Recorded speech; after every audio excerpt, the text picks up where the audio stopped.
Assalamualaikum warahmatullahi wabarakatuh. Perkenalkan, saya Preti Kurnia Hikmawati, NIM 220201175 dari Prodi Sistem Informasi kelas B. Saya akan membuat video tentang sentimen analisis tugas praktikum pertemuan ke-11.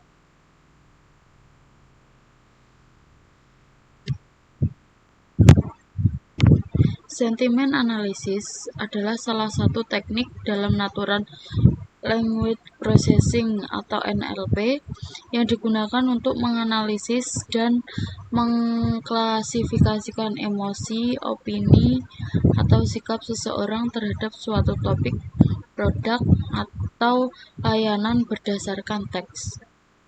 Dalam konteks NLP, sentimen analisis bertujuan untuk memahami makna subjektif dari teks, misalnya ulasan pengguna, komentar media sosial, atau feedback pelanggan, apakah mengandung sentimen positif, negatif, atau netral. Teknik ini banyak digunakan pada platform e-commerce, media sosial, dan layanan pelanggan untuk mengetahui persepsi pengguna. Jenis sentimen. Secara umum, sentimen dibagi menjadi 3 kategori utama. Yang pertama, sentimen positif, menunjukkan kepuasan, kesenangan, atau penilaian baik terhadap suatu objek. Contohnya, barangnya bagus, pengirimannya cepat, sangat puas.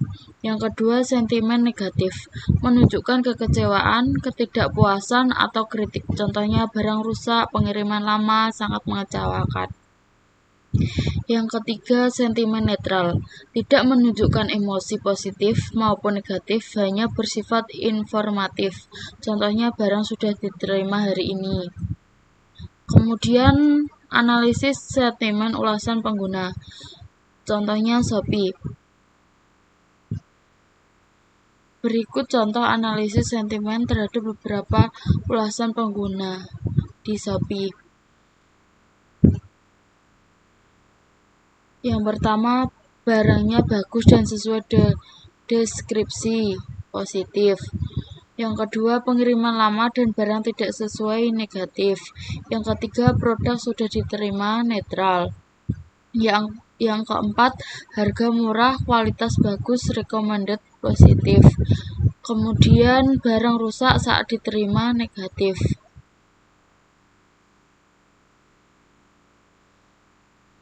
Dari analisis berdasarkan kata-kata yang menunjukkan kepuasan atau ketidakpuasan pengguna tersebut. Kemudian, tahapan proses sentimen analisis. Tahapan umum dalam proses sentimen analisis sebagai berikut.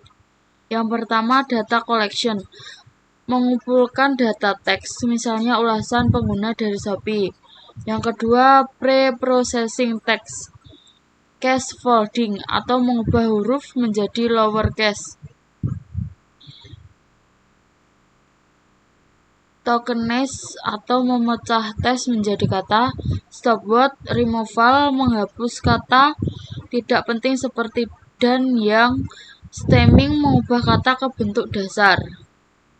Yang ketiga, feature extraction, mengubah teks menjadi bentuk numerik, misalnya menggunakan TF-IDF. Yang keempat, modeling, menggunakan model seperti kamus kata, lexion-based, machine learning atau naive Bayes, deep learning atau BERT.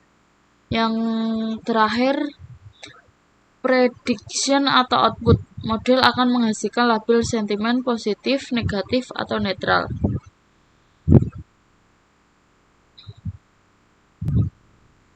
Kemudian, penjelasan coding sentimen analisis.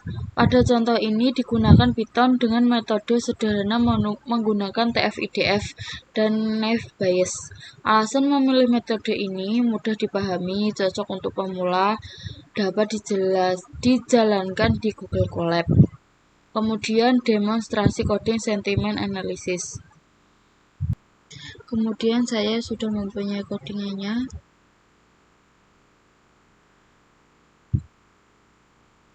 Kemudian TF-ID Vectovirus ini digunakan untuk mengubah teks menjadi angka dengan metode TF-IDF supaya bisa dipahami oleh model machine learning.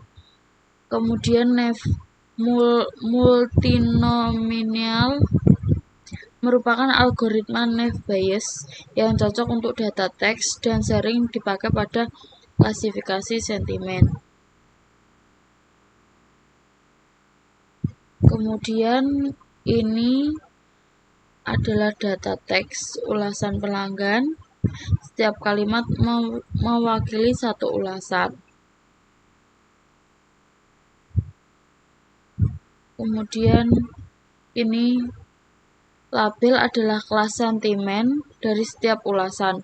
Urutan label harus sesuai dengan urutan data ulasan.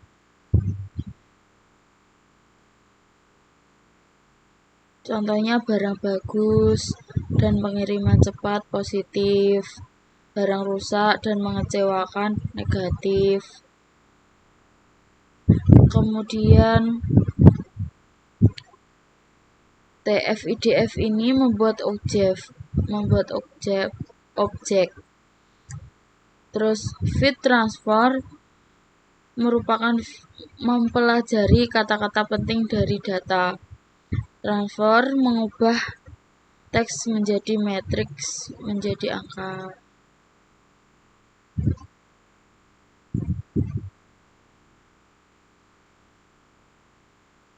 Kemudian model Naive Bayes ini membuat model multinomial Naive Bayes. Model belajar hubungan antara kata-kata dan label sentimen. Contohnya kata bagus cenderung positif, rusak cenderung negatif. Kemudian ini adalah ulasan baru yang ingin diprediksi sentimennya. Model belum pernah melihat kalimat ini sebelumnya. Kemudian kita jalankan.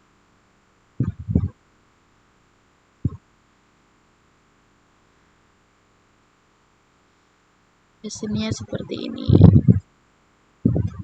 Sekian video dari saya, kurang lebihnya mohon maaf. Wassalamualaikum warahmatullahi wabarakatuh.